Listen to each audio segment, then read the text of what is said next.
Ada yang mengatakan bahwa Khidir itu masih hidup dengan dalil. Dalil yang pertama riwayat Ibnu Abbas radhiyallahu an, bahwa Khidir itu akan dipanjangkan usianya sampai berjumpa dengan Dajjal dan dia mendustakan di depan Dajjal. Menunjukkan Khidir masih hidup karena Dajjal di akhir zaman keluarnya. Ini satu. Kemudian yang kedua, dalilnya adalah ketika Nabi SAW meninggal, para sahabat sedang berkumpul.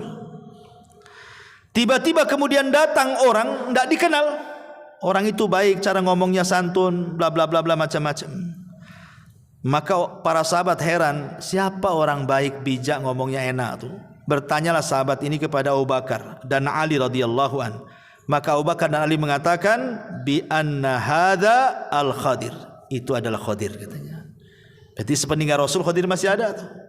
Karena Abu Bakar dan Ali mengatakan seperti itu.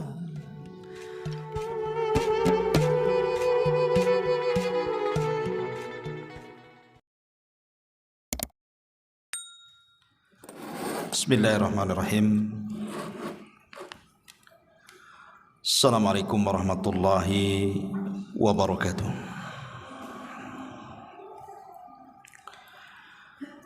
Alhamdulillah wassalatu wassalamu ala Rasulillah wa ala alihi wa sahbihi wa mawalah wa la hawla wa la quwata illa billahi wa ba'du. Alhamdulillah, di malam hari ini kembali kita bisa duduk bertalabul ilmi di Masjid Muhajirin. Kita doakan selalu yang telah membangunnya agar Allah senantiasa menjaganya. Tak lupa salawat dan juga salam tahdiahkan kepada Rasul kita Nabi besar Muhammad sallallahu alaihi wasallam. Kajian di malam hari ini biasa kita masih mengkaji seputar Qasasul Anbiya, kisah-kisah para nabi. Dan malam ini kita akan mengkisahkan satu nabi yang menjadi nabi misterius. Siapa dia? Dialah Nabi Allah Khadir atau Khidir alaihi salatu wassalam.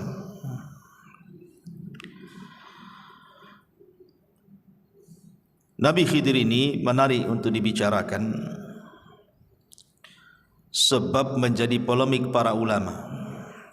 Apakah dia masih hidup sampai sekarang ataukah dia sudah mati?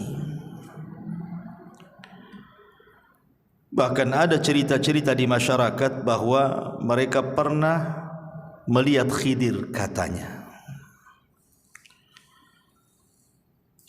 Artinya bahwa ini harus didudukkan secara pandangan syar'i. Apakah memang dia masih hidup? Siapa Nabi Khidir ini? Bagaimana kisah perjalanannya? Dan diutus ke mana beliau? Kemudian akhir hayatnya seperti apa?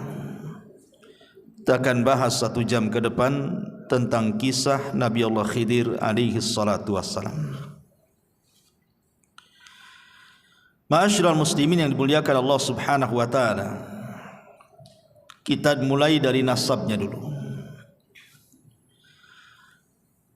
Ada yang mengatakan bahwa Khidir alaihi salatu wassalam adalah ibnu Nabi Adam alaihi salam min sulbihi. Dia adalah putra langsung daripada Adam. Ada yang mengatakan dia adalah ibnu Qabil min Adam. Dia putra daripada Qabil dan Qabil putra Adam. Ada yang mengatakan dia adalah sibtun Nabi Harun. Dia adalah cucu daripada Nabi Harun.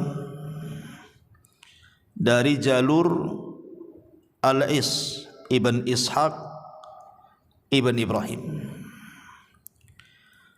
Bahkan ada yang mengatakan dia adalah putranya Fir'aun. Ini saya kan hanya menukilkan pendapat ulama. Bahkan ada yang mengatakan dia adalah anak daripada anak-anak Persia. Bahkan ada juga yang mengatakan dia salah satu turunan dari kaum Nabi Ibrahim yang beriman kepada Ibrahim. Wallahu a'lam mana yang benar satu. Tapi yang jelas bahwa di dalam Al-Quran memang tidak disebut nasabnya, karena Quran sering saya ulang-ulang bukan kitab sejarah. Quran itu kitab hidayah, sehingga hanya mencuplik beberapa kisah untuk diambil pelajaran. Ma'asyiral muslimin yang dimuliakan Allah Subhanahu wa taala, ada yang mengatakan namanya adalah Khadrun atau disebut dengan Khidir. Ada yang mengatakan namanya Amir. Ada yang mengatakan namanya Balyan ibnu Malkan. Tetapi kalau kita melihat pada hadis dalam Islam, maksudnya riwayat yang sahih dalam Islam, namanya adalah Khidir. Itulah yang kita kenal berdasarkan hadis Nabi SAW yang dikeluarkan Imam Bukhari. Nabi SAW mengatakan, innama sumiyal khidru atau khadiru li'annahu jalasa ala farwatin bayda fa idza hiya tahtaz min khalfihi hadra. Kata Nabi SAW, sesungguhnya dikasih nama Khidir. Kenapa Khidir diberi nama Khidir? Karena kalau dia duduk di sebuah padang pasir gersang, kemudian setelah dia bangkit dari tempat duduk itu, tempat duduknya itu menghijau, tumbuh-tumbuhan. Maka disebut Khidir dari kalimat hadra. Hadra itu artinya tumbuh-tumbuhan, makanya sayur dalam bahasa Arab itu hadrawat.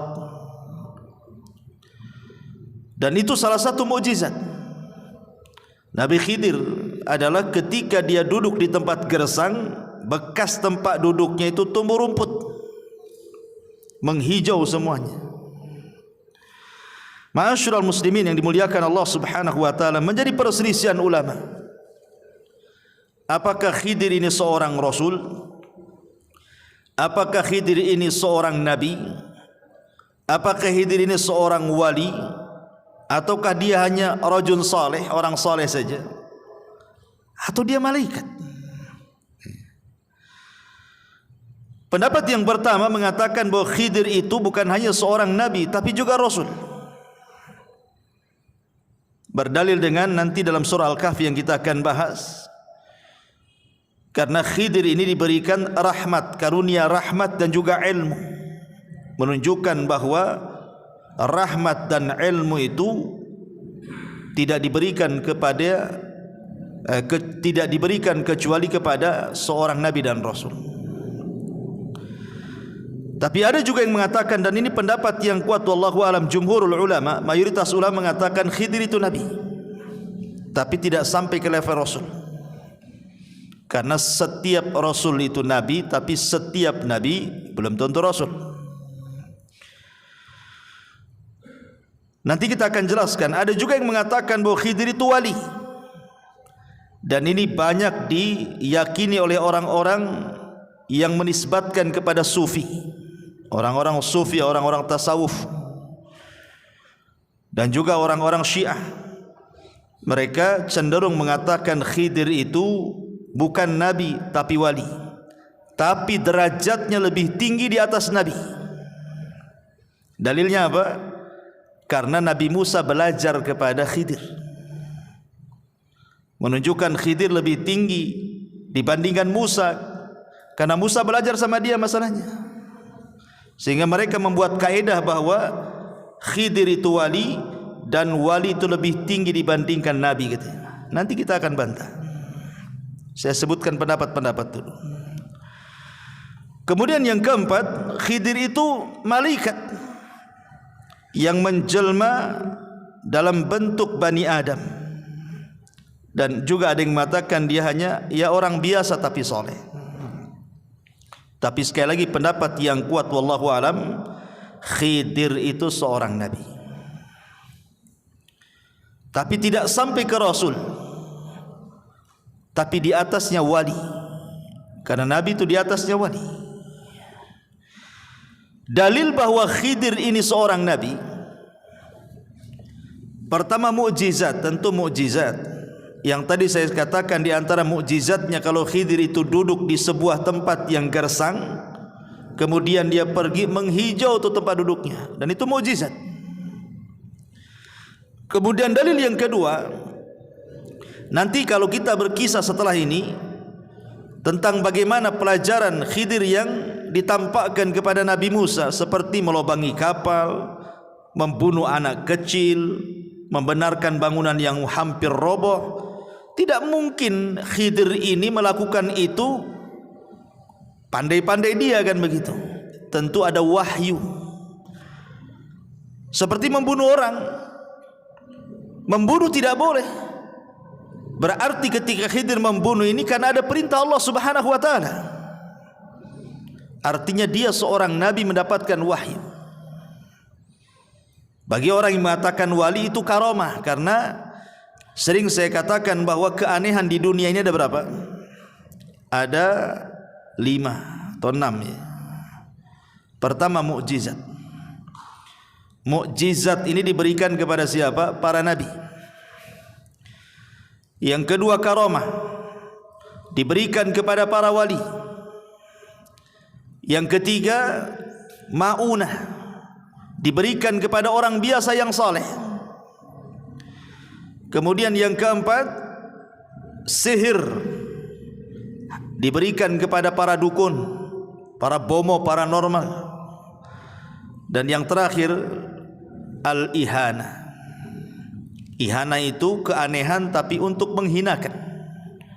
Seperti ketika Musailamah al-Kadzab didatangi orang yang buta sebelah, kemudian minta mata yang buta sebelah itu disembuhkan.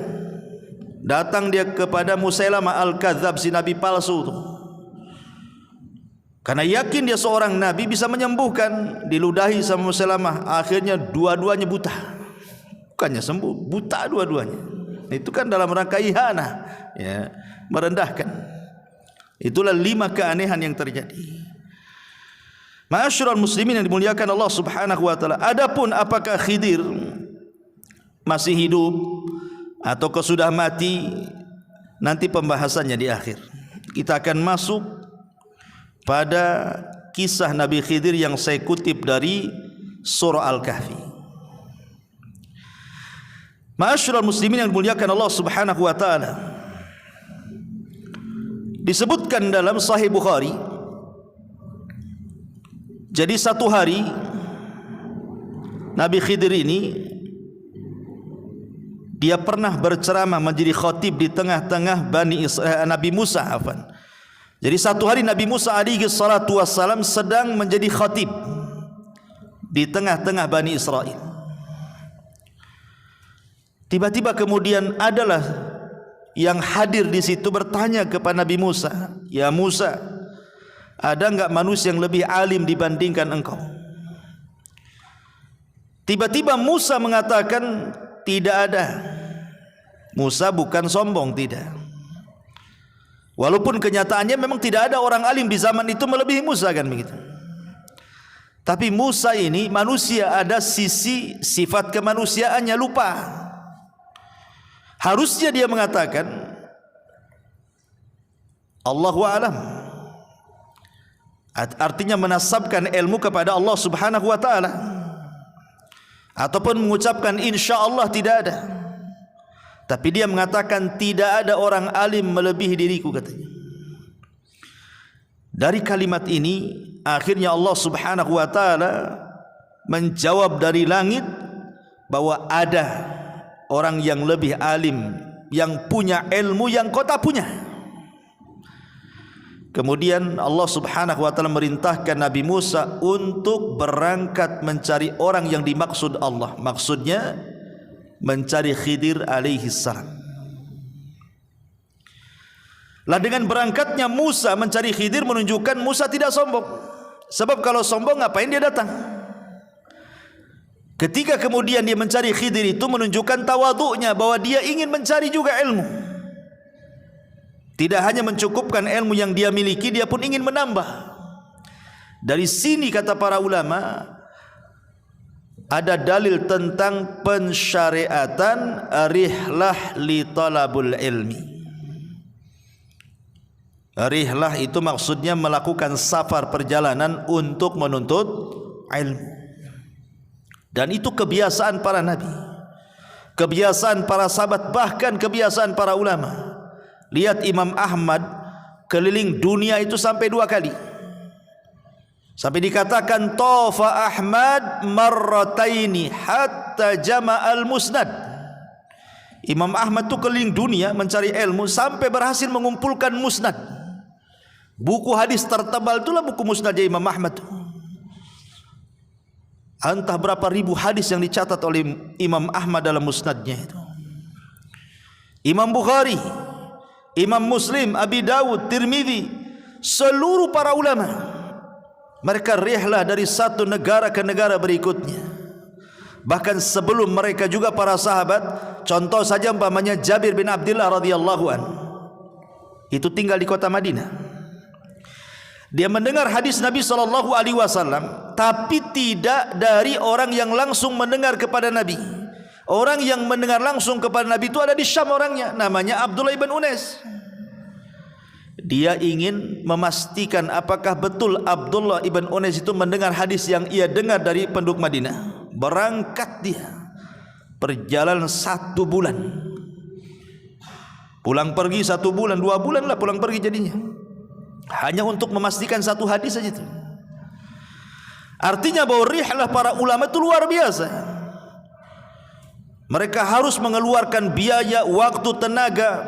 Kita ini muhajirin itu kalau di Batam ini enggak terlalu jauh, tapi sedikit yang datang kemari. Ya, nggak tahu kalau setelah ngaji diajak makan, tak tahu ya. Tapi yang jelas bahwa menunjukkan himmah thalabul ilmi di zaman sekarang ini kurang sekali.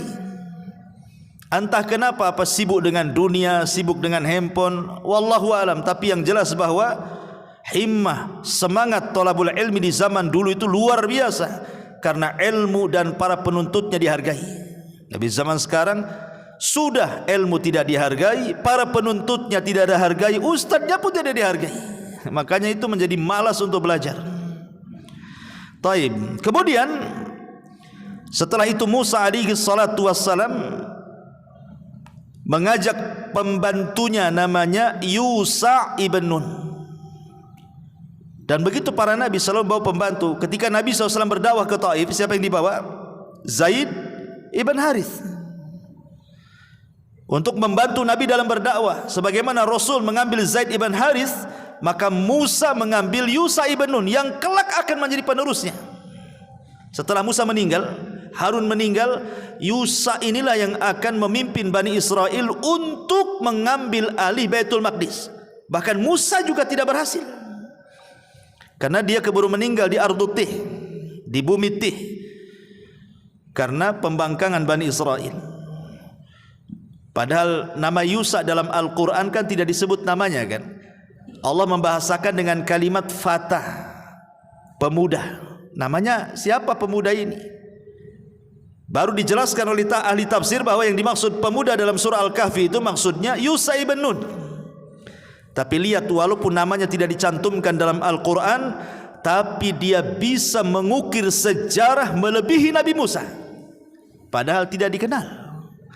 Menunjukkan bahwa mengukir sebuah jasa untuk kebaikan orang itu tidak mesti harus dikenal manusia. Gak apa-apa kita dikenal Allah, tidak dikenal di hadapan manusia, seperti Yusha ibn Nun. Ma'asyiral muslimin yang dimuliakan Allah Azza wa Jalla, berangkatlah kemudian 2 manusia mulia ini, Musa dan juga Yusha ibn Nun, dalam rangka mencari ilmu untuk mencari keberadaan Khidir alaihi salam. Kita mulai kisahnya. Dimulai daripada surah Al-Kahfi ayat 61 dan seterusnya. Allah Subhanahu wa taala mengatakan, "Wa idz qala Musa li fatahu la abrah hatta ablugha majma'al bahraini aw amdiya hukubah." Dan ingatlah ketika Musa berkata kepada Yusha ibn Nun pembantunya, "Aku tidak akan berhenti berjalan untuk mencari ilmu sebelum sampai ke tempat pertemuan dua air lautan, atau aku akan berjalan terus sampai bertahun-tahun, entah berapa lamanya." Karena ada yang mengatakan ahli tafsir itu Musa itu mencari Khidir sampai 80 tahun. Ada yang mengatakan seperti itu. Wallahu a'lam. Ya. Sekarang pertanyaannya, mencari alamat yang tidak jelas itu kan perkara yang sulit, ikhwan. Pokoknya kalau engkau ingin mendapatkan Khidir, cari pertemuan air lautan. Tandanya kalau ikan yang kau bawa itu tiba-tiba hidup di tengah jalan, kemudian ikan itu loncat dari tempat yang kau bawa itu, di tempat loncat ikan itulah kau akan dapatkan Khidir itu. Cemana cari alamat kayak gini nih? Kan sulit cari alamat kayak gini. Ulama kemudian berusaha mencari tahu pertemuan dua air lautan itu ada di mana. Ya. Ada yang mengatakan bahwa pertemuan dua air lautan itu berada di sebuah tempat di dekat Jabal Tariq namanya. Jabal Tariq ini satu gunung merujuk pada seorang jenderal muslim dulu namanya Tariq bin Ziyad yang pernah menaklukkan Spanyol pada tahun 711 Masehi. Dialah yang menghubungkan antara dua lautan tuh. Maksudnya Laut Mediterania dan Samudra Atlantik, serta memisahkan Maroko dan Spanyol. Itu sejarahnya kan begitu. Disinilah letak dua air lautan itu. Tapi ada juga yang mengatakan, ahli tafsir mengatakan bahwa yang dimaksud pertemuan dua air lautan itu, ada yang mengatakan maksudnya dia adalah Laut Persia dan Laut Romawi. Ada juga yang mengatakan ya sekitar-sekitar Mesir lah. Tapi memang kebanyakan para ulama mengatakan bahwa yang dimaksud pertemuan dua lautan itu artinya satu tempat namanya Tonjah. Di sebuah tempat namanya Tonjah, satu kota di Maroko yang berbatasan langsung dengan Spanyol. Wallahu alam, ini yang banyak dikuatkan oleh ahli tafsir. Ma'asyiral muslimin yang dimuliakan Allah Azza wa Jalla, dan itu juga disebutkan oleh Al-Imam Al-Baghawi rahimahullahu taala. Intinya bahwa ketika Nabi Musa alaihi salatu wasallam berjalan dengan Yusha itu, pokoknya Nabi Musa mengatakan kepada Nabi Yusha, pokoknya kita berjalan terus sampai menemukan dua pertemuan air lautan. Kalau kita tidak ketemu nih, terus sampai dapat katanya. Lihat bagaimana himmah thalabul ilminya Nabi Musa itu mencontohkan kepada kita, tidak akan berhenti walaupun sampai kapan katanya. Kenapa? Karena ini perintah Allah masalahnya.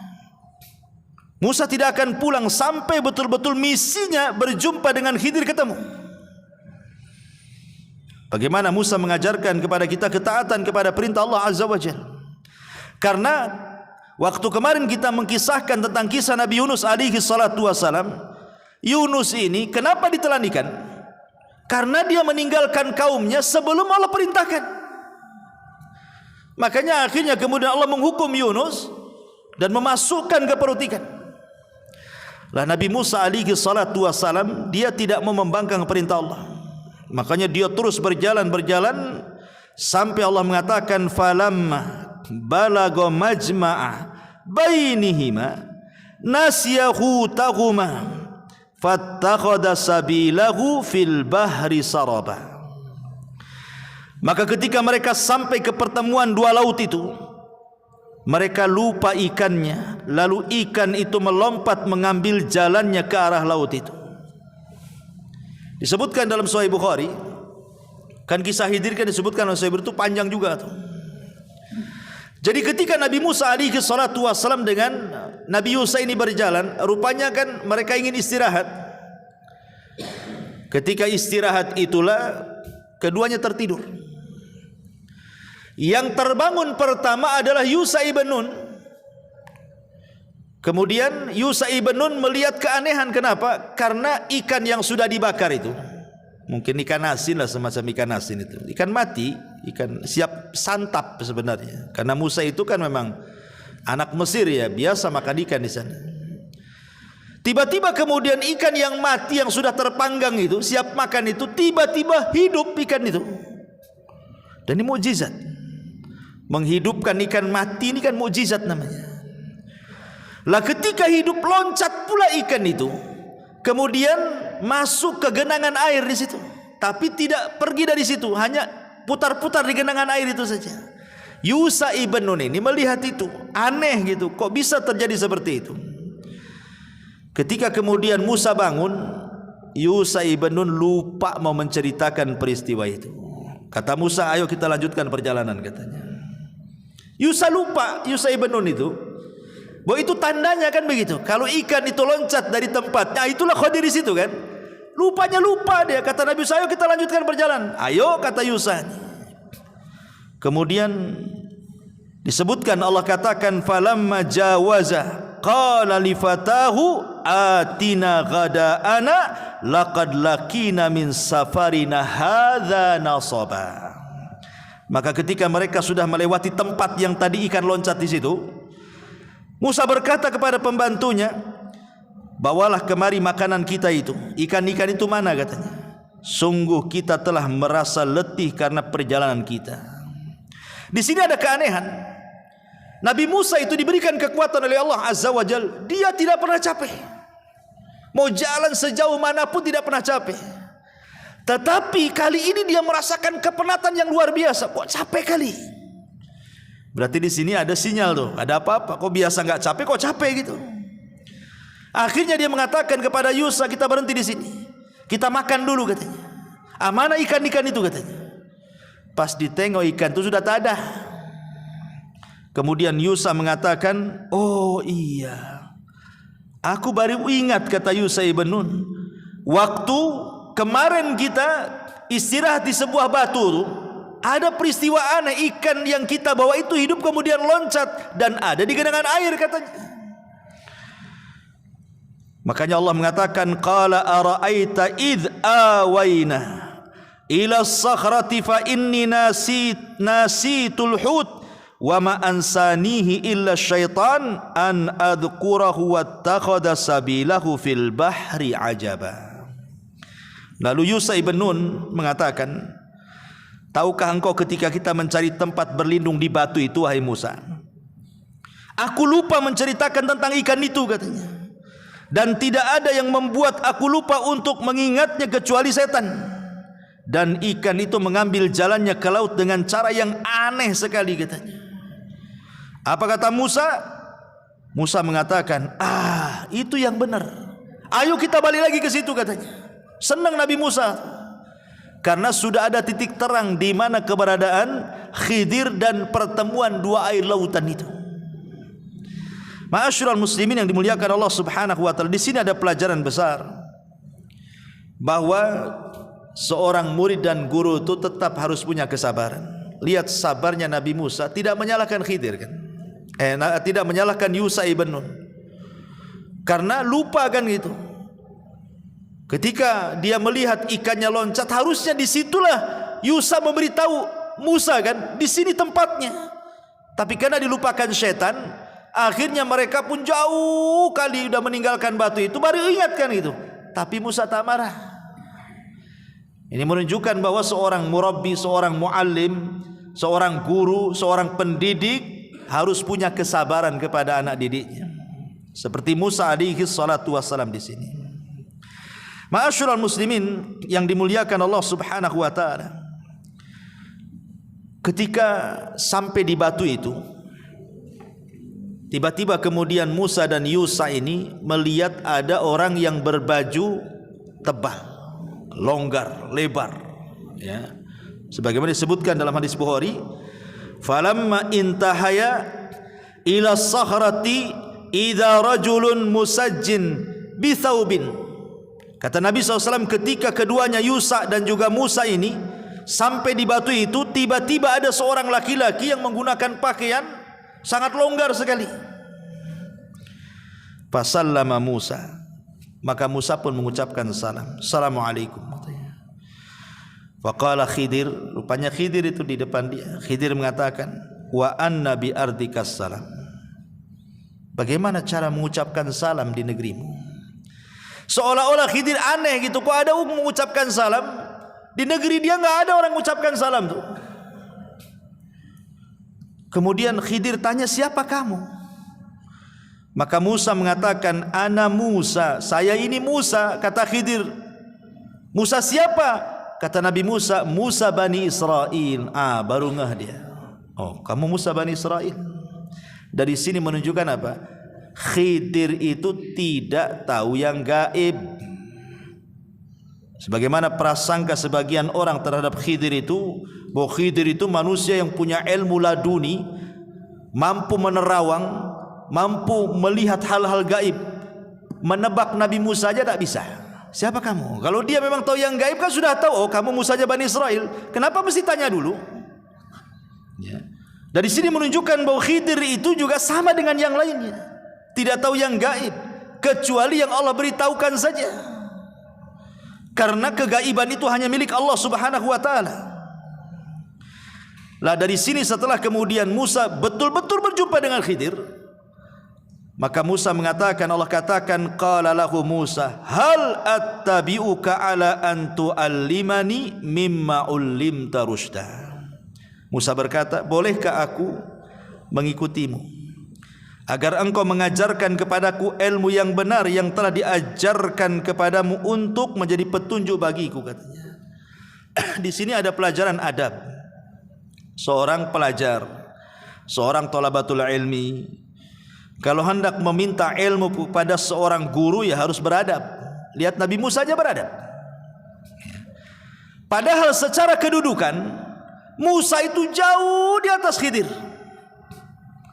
Bagaimana tidak jauh di atas Khidir? Dia bukan hanya seorang nabi, dia bukan hanya seorang rasul, dia adalah kalimur rahman, dia adalah ulul azmi minar rusul, dan dialah nabi yang paling masyhur dari seluruh nabi-nabi Bani Israel. Dan turun Taurat padanya. Khidir tidak ada kitab turun kepada dia. Tapi karena Musa berhajat ingin mengambil ilmu Khidir, maka dia beradab, meminta dengan sangat lembutnya dan mengatakan, bolehkah aku mengikutimu agar engkau mengajarkan kepadaku ilmu yang benar yang telah Allah ajarkan kepadamu supaya menjadi petunjuk bagiku, katanya. Subhanallah. Bagaimana Musa beradab. Dari sini kata para ulama, la yambulu ar-rajulu, la yambulu ar-rajulu, orang itu belum dikatakan cerdas kecuali dia bisa mengambil ilmu ala man fauqahu wa ala man dunahu wa ala man siwahu, kecuali dia bisa mengambil ilmu dari orang yang di atas dia, dari orang yang di bawah dia, atau dari orang yang setara dengan dia. Itu baru cerdas orang itu. Ma'asyiral muslimin yang dimuliakan Allah Azza wa Jalla. Dan di sini juga ada pendalilan yang salah yang saya katakan tadi. Ada sebagian orang menganggap bahwa wali itu lebih tinggi dibandingkan nabi. Buktinya apa? Khidir menjadi gurunya Nabi Musa. Berarti wali itu lebih tinggi dibandingkan para nabi. Kita katakan nabi lebih tinggi dibandingkan wali. Nabi itu lebih tinggi dibandingkan wali. Dari mana kita tahu? Karena Nabi Musa alaihi salatu wassalam, dia mengatakan dalam hadis itu, ya Musa, ketika dalam perjalanan Nabi Musa alaihi salatu wassalam dengan Khidir, salah satu diskusinya adalah, ya Musa, inni ala ilmin min ilmillah, Alimnihi la ta'lamhu anta wa anta ala ilmin allamakahu la a'lamuhu, kata Khidir. Musa, aku punya ilmu yang kau tak punya, tapi kau juga punya ilmu yang aku tidak punya. Ya. Ini bantahan bahwa orang-orang yang menganggap bahwa Khidir itu lebih tinggi dibandingkan Musa, maknanya Khidir itu wali, Musa itu nabi. Kok nabi belajar sama wali, berarti wali lebih tinggi dibandingkan nabi. Kita katakan di sini ada dialog. Khidir sendiri yang ngomong kepada Nabi Musa, "Hei Musa, aku punya ilmu yang kau tak punya, tapi aku juga tak punya ilmu yang kau punya." Artinya masing-masing punya ilmu di sini. Kecuali kalau memang Musa tidak punya ilmu kecuali Khidir yang punya, itulah. Ini kan masing-masing punya ilmu.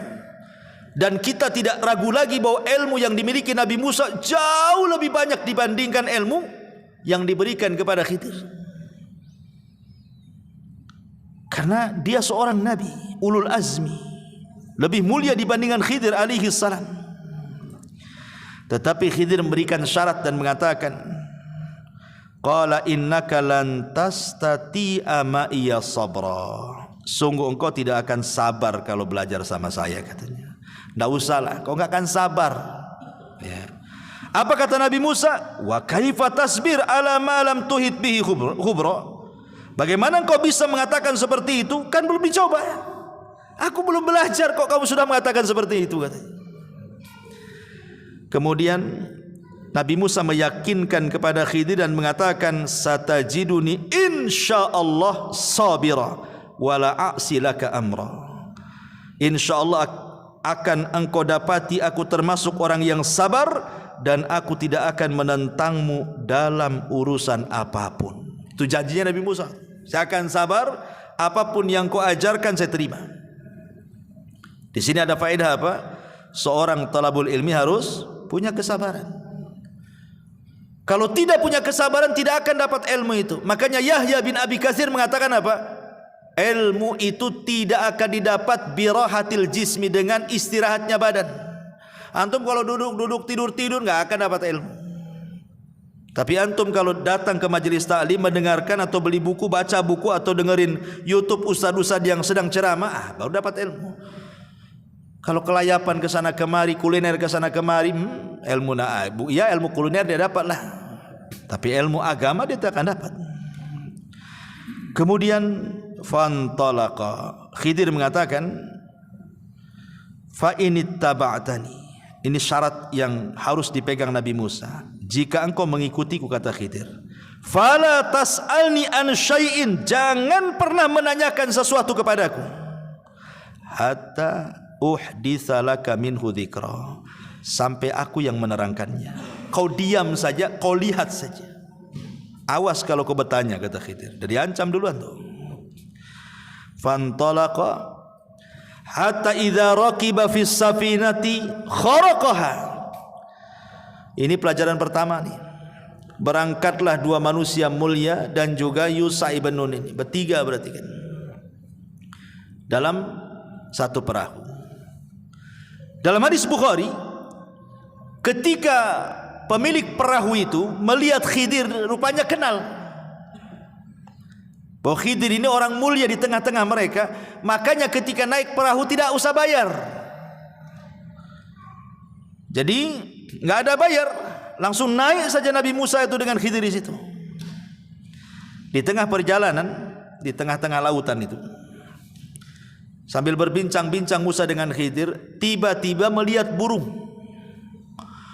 Burung itu tiba-tiba menuki ke lautan, kemudian mengambil sebagian kecil air dengan paruhnya, kemudian naik lagi, kemudian hinggap di ujung perahu. Khidir alaihi salatu wassalam mengatakan, ya Musa, ma naqasa ilmi wa ilmuka min ilmillah illa kanaqrati hadal usfur fil bahri.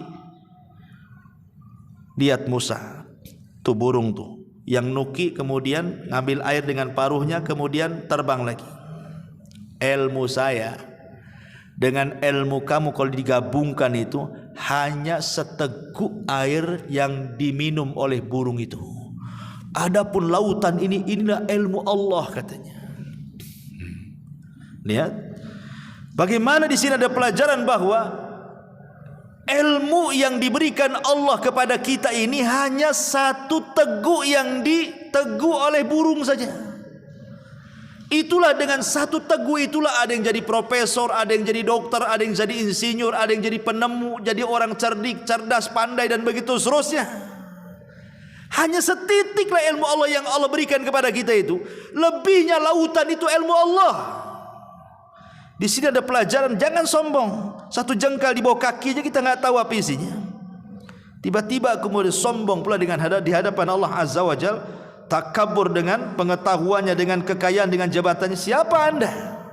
Ilmu yang Anda miliki itu bagian dari ilmu yang setetes yang diteguk burung itu. Ya.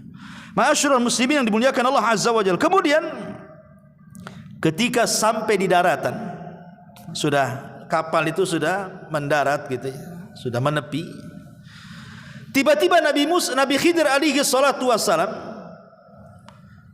merusak kapal itu dengan cara apa? Menyobek satu papan. Ditarik satu papan itu, ya secara otomatis tiba-tiba kapal itu tenggelam lah. Lah Musa masih di situ, Khidir masih di situ, yang punya perahu masih di situ. Apa kata Nabi Musa alaihi salatu wassalam? Qala akharaqtaha litughriqa ahlaha laqad ji'ta syai'an amra. Kata Nabi Musa, sungguh engkau telah berbuat sesuatu yang salah besar wahai Khidir. Kenapa kau bolongi perahu ini katanya? Apakah kau akan menenggelamkan pemiliknya? Padahal dia di sana juga. Musa tidak mengatakan apakah kau akan menenggelamkan kapalnya, tidak, tapi apakah kau akan menenggelamkan pemiliknya. Nabi Musa mendahulukan jiwa orang tuh, bukan perahunya tapi jiwanya. Yang kedua, Nabi Musa berpikir ini orang nggak tahu baik budi ini, udah dikasih tumpangan gratis, nggak bayar lagi, tiba-tiba kemudian sudah sampai dibolongi, dirusak pula kapal itu. Mana syukurnya? Seolah ngomong begitu itu Nabi Musa kepada Khidir itu. Makanya dia agak emosi kan, karena Nabi Musa ini pantang melihat sebuah kemungkaran itu. Musa lupa perjanjian di awal kan. Apa perjanjiannya? Jangan tanya. Jangan tanya ya. Kalau kau tanya, jangan belajar. Itu kan perjanjiannya. Tapi spontanitas, karena melihat kemungkaran, lupa diri dia. Akhirnya dia mengatakan, ini apa-apaan ini katanya. Makanya kemudian Khidir mengatakan, alam akul innaka lan tastati'a ma'iya sabra. Kata Khidir, bukankah sudah kukatakan engkau tidak akan sabar kalau belajar kepada aku katanya. Buktinya nih baru satu pelajaran udah sibuk kau katanya. Akhirnya Musa berjanji dan mengatakan, qala la tu'akhidni bima nasid wa la turhikuni min amri usra. Kata Nabi Musa, janganlah engkau menghukum aku karena kelupaanku, dan jangan pula engkau membebani aku dengan sesuatu yang sulit dalam urusanku. Janganlah ngajari yang aneh-aneh katanya. Tapi memang lupa saya tadi. Kalau saya ingat mungkin saya nggak akan ngomong katanya. Kemudian Khidir masih maafkan. Fantalaqa hatta idza laqiya ghulaman faqatalahu. Ketika kemudian mereka sudah ke daratan, berjalan sebentar, nampaklah anak-anak sedang main. Rupanya ada anak yang paling ganteng, yang paling baik. Pokoknya yang paling ganteng dari semua anak-anak kecil itu. Khidir datang ke tempat itu, diambil pula anak itu. Kemudian diambilkan batu. Kemudian batu itu dalam riwayat Bukhari dibenturkan ke kepalanya. Tidak cukup sampai itu, dipisahkan kepala sama badannya. Oh, ini ngeri kali pelajarannya nih. Ini belajar apa ini? Nah, nyomot anak-anak, kemudian ngambil batu, dibentur kepalanya. Enggak sampai situ, dilepaskan pula kepala dari badannya. Itu riwayat Bukhari itu. Sampai seperti itu pelajarannya. Ini Musa ini enggak lupa, ingat bahwa dia tidak boleh ngomong. Tapi masalahnya ini sudah masalahnya lain ini. Bukan kalau tadi oke lah bolongi kapal, dia lupa. Dia ingat tidak boleh banyak ngomong, tapi masalahnya kemungkaran ini bukan kemungkaran kecil, bunuh orang. Musa marahlah. Dia mengatakan apa? Dia mengatakan kepada Khidir alaihi salam, seolah-olah mengatakan, ya Khidir, aqatalta nafsan zakiyatan bi ghairi nafsin laqad ji'ta syai'an nukra, katanya. Agak keras Nabi Musa nih. Kalau tadi keras memang lupa dia kan dengan aturan belajar. Ini dia ingat dia, tapi dia nggak sabar. Ini mana ada pelajaran bunuh-bunuh orang nih. Musa mengatakan, mengapa engkau bunuh jiwa yang bersih bukan karena dia membunuh orang lain? Sungguh engkau telah melakukan sebuah perbuatan yang sangat-sangat mungkar, menghabisi nyawa orang. Apalagi yang kau habisi itu anak gak punya dosa, belum balik. Salah apa dia? Macam mana kau bisa bunuh anak ini? Lo belum balik, belum punya dosa, kenapa kau bunuh? Ketika Musa ngangkat suara, Khidir lebih ngangkat lagi suaranya. Dia angkat lagi, sama-sama ngangkat nih. Apa kata Khidir? Qala alam aqul laka. Kalau tadi innaka, ini laka, pakai laka lagi. Dalam bahasa Arab artinya laka ini lebih keras daripada kalimat innaka.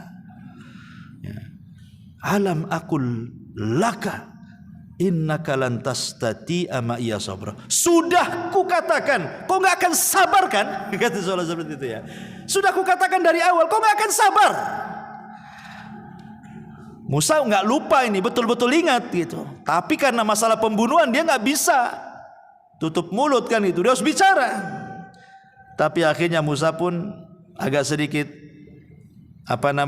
merendah dan mengatakan, qala in sa'altuka an syai'in ba'daha fala tusahibni laqad balagta min ladunni udhra. Kata Nabi Musa, ya sudah gini saja, jika aku bertanya lagi kepadamu tentang sesuatu setelah ini, maka janganlah engkau memperoleh aku menyertaimu lagi.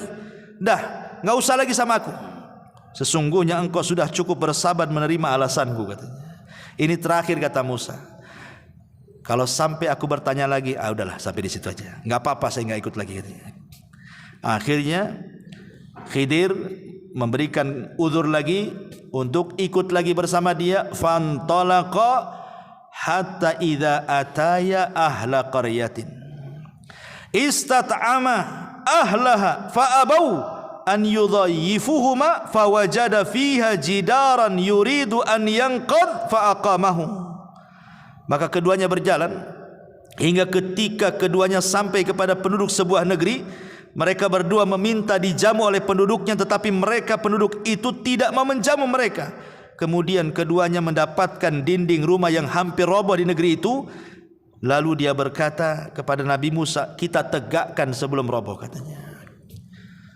Yang ini beda pula. Yang ini agak baik nih. Sebelum-sebelumnya tak baik kan? Bolongi kapal tak baik kan itu. Bunuh orang lebih tak baik lagi. Ini pula berbuat baik. Dinding mau roboh diperbaiki lah. Ini gimana ini kan? Ini seolah terbalik 180 derajat nih pelajarannya nih. Ya. Ada yang mengatakan ahli tafsir bahwa negeri yang didatangi yang rusak itu adalah namanya Antokia. Di negeri itu namanya negeri Antokia. Negeri itu rusak serusak-rusaknya. Semuanya bakhil. Nggak ada orang baik di situ. Ketika melihat ada orang asing itu mereka nggak peduli. Padahal Khidir dan Nabi Musa ini sudah kelaparan. Tetapi ketika kemudian masuk ke negeri Antokia itu, satu orang pun tidak mau menjamu. Akhirnya kata Khidir ini, kalau gitu kita cari tempat lain. Ini penduduk ini jahat semua nih. Keluar, sebelum keluar di perbatasan kota itu adalah rumah sudah doyong mau roboh. Ya. Jadi Khidir mengatakan kepada Musa, tunggu dulu. Ini rumah mau roboh nih. Kita perbaiki rumah ini dulu. Kata Nabi Musa, ya Khidir, kenapa kita tidak mengambil rumah yang jelas-jelas ada penghuninya? Kalau kita perbaiki kan dapat upah, kita bisa makan tuh dengan upah tuh. Ini tak jelas penghuninya, kemudian kita perbaiki, dapat apa kita di sini, katanya. Nah, ini sudah pertanyaan ketiga. Ya, makanya kemudian Khidir marah dan mengatakan, hadza firaqi baini wa bainik. Inilah perpisahan antara aku dengan kamu. Sudah ini udah ketiga kalinya masalahnya ngomong. Ya. Ma'asyiral muslimin yang dimuliakan Allah Subhanahu wa taala. Lah sebelum berpisah itulah Khidir menjelaskan kenapa dia sampai membolongi kapal, kenapa dia sampai membunuh jiwa anak kecil yang tak bersalah, kenapa sampai memperbaiki dinding yang mau roboh. Apa kata Khidir kepada Musa sebelum pisah? Ammas safinatu fakanat limasakina ya'maluna fil bahri fa aradtu an aibaha wa kana wara'ahum malikun ya'khudhu kulla safinatin ghasban. Adapun perahu itu adalah milik orang miskin. Miskin itu artinya punya pekerjaan tapi tidak cukup. Kalau fakir memang sama sekali tak punya pekerjaan. Jadi miskin dengan fakir itu, fakir di bawahnya, miskin di atasnya. Karena ini punya perahu kan, orang ini kan punya perahu, berarti punya pekerjaan, tapi tidak mencukupi. Nah, itu disebut miskin. Tapi kalau fakir di bawahnya sama sekali nggak punya pekerjaan. Ya, umpamanya ada janda tua, umurnya sudah 60-70 tahun, udah lumpuh, mau kerja apa, keluarganya nggak tanggung jawab, itu disebut fakir namanya. Nah, makanya orang-orang yang membantu orang-orang seperti ini, al-armalah ini, orang-orang janda-janda tua yang nggak sanggup lagi bekerja, nggak ada yang bertanggung jawab, maka pahalanya sama dengan Anda sholat malam setiap malam dan Anda puasa sunnah setiap hari. Ya, karena orang fakir yang dibantu oleh kita. Kalau miskin di atas itu masih punya pekerjaan seperti orang ini punya perahu, ya, tapi tidak mencukupi. Lah, Khidir mengatakan, adapun perahu itu milik orang miskin yang bekerja di laut. Aku bermaksud merusaknya karena di hadapan mereka ada seorang raja yang suka merampas setiap perahu yang bagus. Jadi Khidir ingin mengatakan, aku loh tidak merusak parah, hanya membeset kayu supaya dia tenggelam. Kalau seandainya dia mau pakai perahu lagi kan tinggal diangkat, diperbaiki sebentar aja udah bisa itu.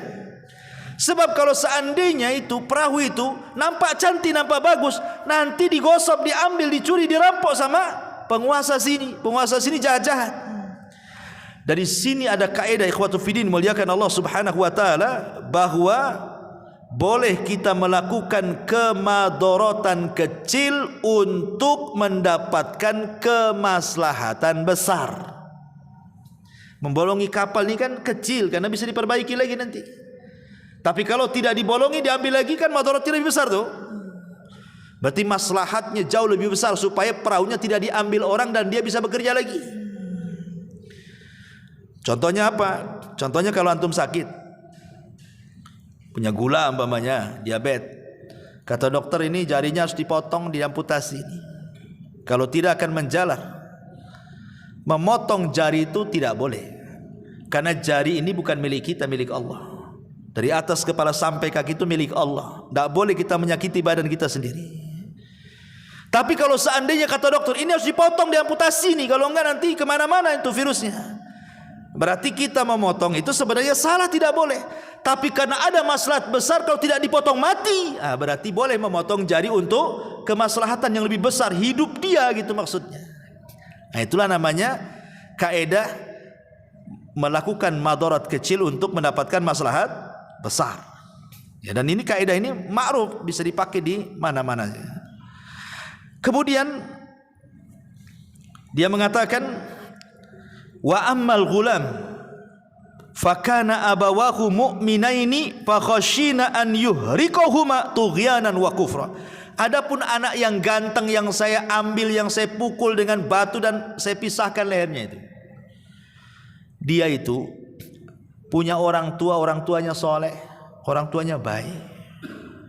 Aku takut kalau dia besar, anak ini jadi kufur, jadi jahat, durhaka, akhirnya mengganggu agama kedua orang tuanya.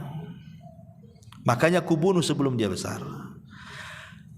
Ini kan tidak mungkin Khidir melakukannya kecuali karena wahyu.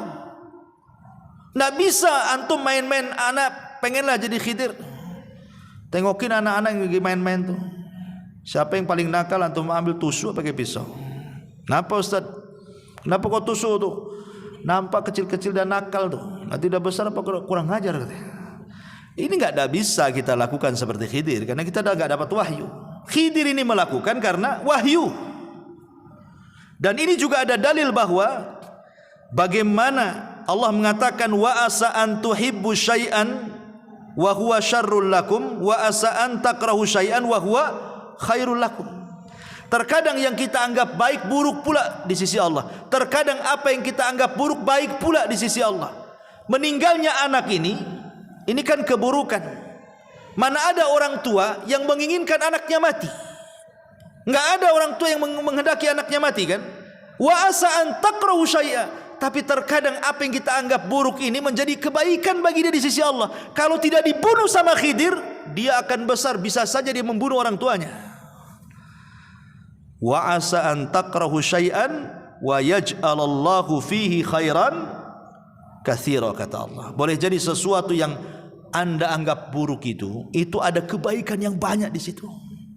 Ya. Ma'asyiral muslimin yang dimuliakan Allah Subhanahu wa taala, wa ammal jidar, yang ketiga. Adapun kenapa tadi saya memperbaiki dinding yang rumah yang mau roboh itu. Wa ammal jidar.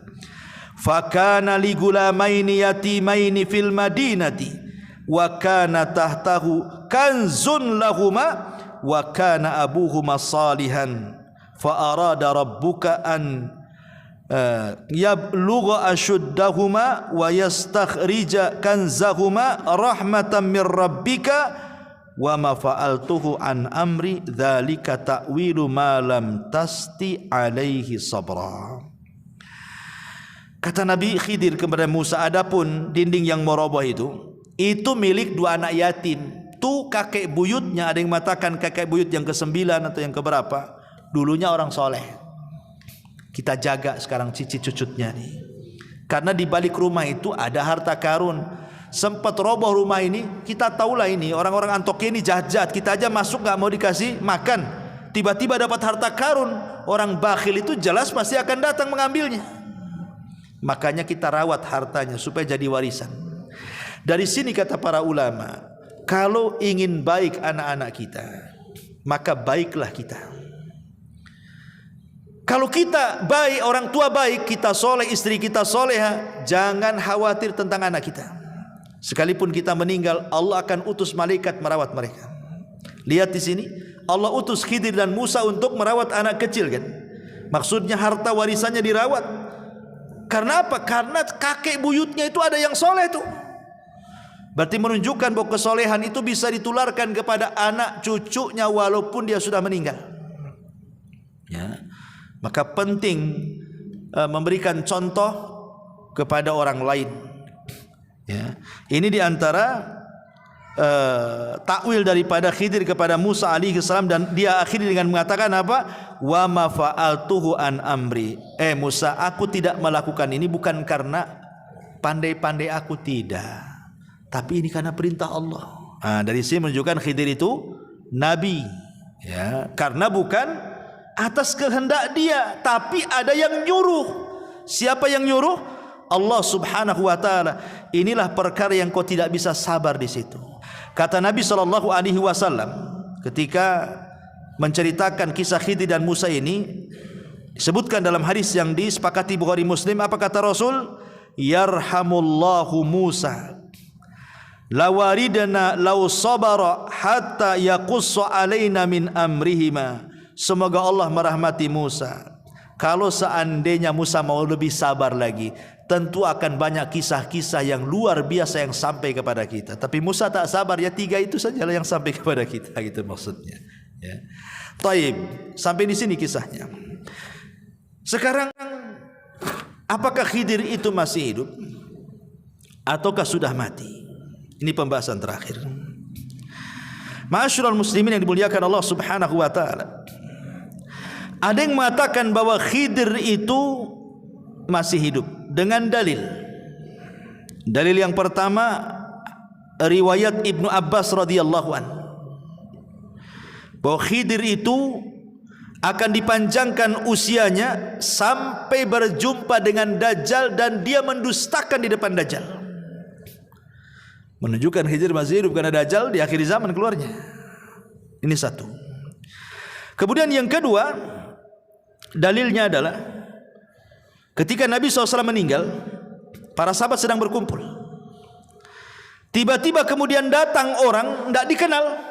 orang itu baik, cara ngomongnya santun, bla bla bla bla macam-macam. Maka para sahabat heran, siapa orang baik, bijak, ngomongnya enak tuh? Bertanyalah sahabat ini kepada Abu Bakar dan Ali radhiyallahu an.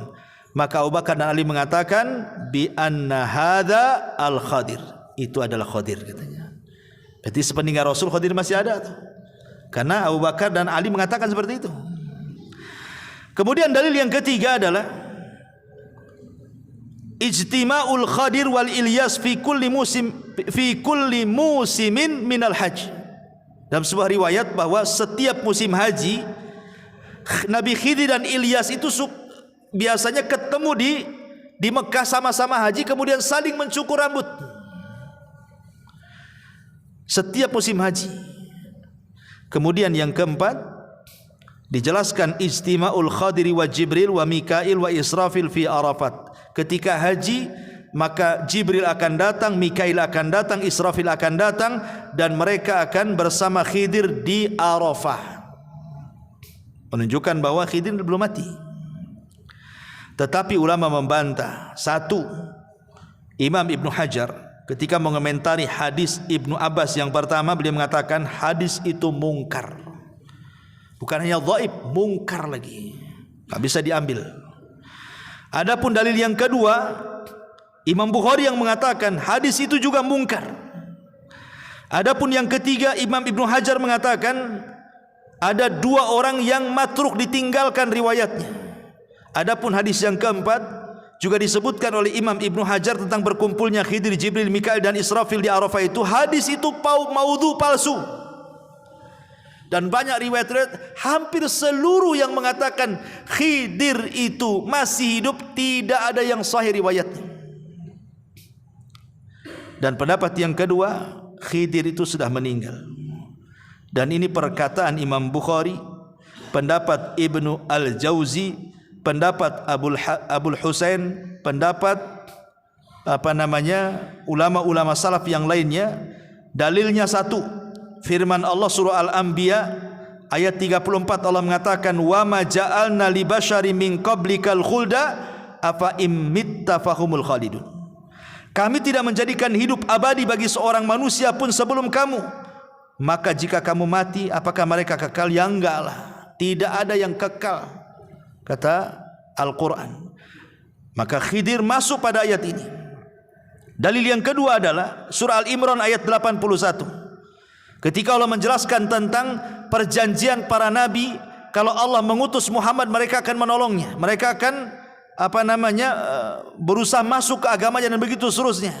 Baca dalam surah Al-Imran. Kata Ibnu Katsir ketika memberikan catatan kepada Al-Imran ayat 81 itu, dia mengatakan faqala Ibnu Katsirin annahu idza kana al-Khadiru hayyan fa huwa yadkhulu fi mitsaqil anbiya fayansuruna nabiyya sallallahu alaihi wasallam min a'daihi.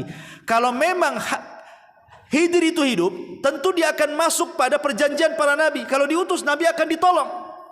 Tapi mana buktinya? Saat Nabi kalah di perang Uhud, mana Khidirnya? Enggak datang. Saat perang Badar yang Rasul ketakutan luar biasa, jumlah 314 orang melawan 1000 orang, mana Khidirnya? Enggak muncul. Berarti Khidir sudah meninggal. Ya. Padahal kalau memang dia masih hidup, dia harus masuk pada surah Al-Imran 81. Masuk dalam perjanjian setiap para nabi, kalau diutus nabi akan ditolong. Tapi tak muncul-muncul juga. Dan itu senada dengan ucapan Ibnu Taimiyah rahimahullahu ta'ala. Apa kata Ibnu Taimiyah saat ditanya apakah Khidir masih hidup? Kata beliau, "Lau kana al-Khadiru hayyan lawajaba alaihi an ya'tiyan nabiyya sallallahu alaihi wasallam wa yujahidu baina yadayhi wa yata'allama minhu wa qad kana an-nabiyyu sallallahu alaihi wasallam yauma badrin Allahumma intalik hadhihi isabah falan tu'bad abada." Ila akhirih. Kata Imam Ibnu Taimiyah saat ditanya apakah Khidir masih hidup? Kata Ibnu Taimiyah, kalau Khidir hidup, maka Khidir wajib datang menghadap Nabi, berjihad dengan Nabi, belajar kepada Nabi. Sekarang ketika perang Badar, mana Khidir? Kata Ibnu Taimiyah, tak ada. Kemudian juga hadis Nabi SAW yang dikeluarkan Imam Muslim dalam sahihnya, ma min nafsin manfusatin al-yawma ta'ti alaiha mi'atu sanatin wa hiya hayyatun yawma idzin. Tidak ada satu jiwa pun yang hidup pada hari ini telah lewat 100 tahun pasti dia akan binasa. Khidir udah lebih 100 tahun lah, udah meninggal lah. Bahkan dalam hadis yang lain, la yabqu ala ra'si mi'ati sanatin mimman huwa ala wajhil ardi ahadun. Tidak akan tersisa seorang pun di muka bumi ini pada 100 tahun yang akan datang. Artinya udah meninggal lah. Ya, maka pendapat yang kuat wallahu alam, Khidir sudah meninggal. Bahkan Ibrahim Al-Harbi pernah bertanya kepada Imam Ahmad. Imam Ahmad ditanya soal apakah Khidir hidup ataukah mati. Imam Ahmad ditanya siapa? Oleh Ibrahim Al-Harbi. Apa kata Imam Ahmad? Man ahalla ala ghaibin lan yansab minhu wa ma alqa hada illa syaitan. Siapa yang menekuni masalah-masalah gaib klinik, dia tidak akan bisa bersikap proporsional dalam masalah ini. Tidak ada yang membisikkan berita itu kecuali setan, katanya. Nah, itu tegas Imam Ahmad tuh. Kalau ada yang mengatakan Khidir hidup, kata Imam Ahmad, tidak ada yang membisikkan Khidir hidup kecuali setan. Itu Imam Ahmad yang ngomong begitu. Ya. Dari sini kita tahu bahwa Khidir sudah meninggal dunia. Wallahu a'lam bishawab. Subhanakallahumma bihamdika asyhadu an la ilaha illa anta astaghfiruka wa atubu ilaik. Allahu ta'ala alam. Assalamualaikum warahmatullahi wabarakatuh.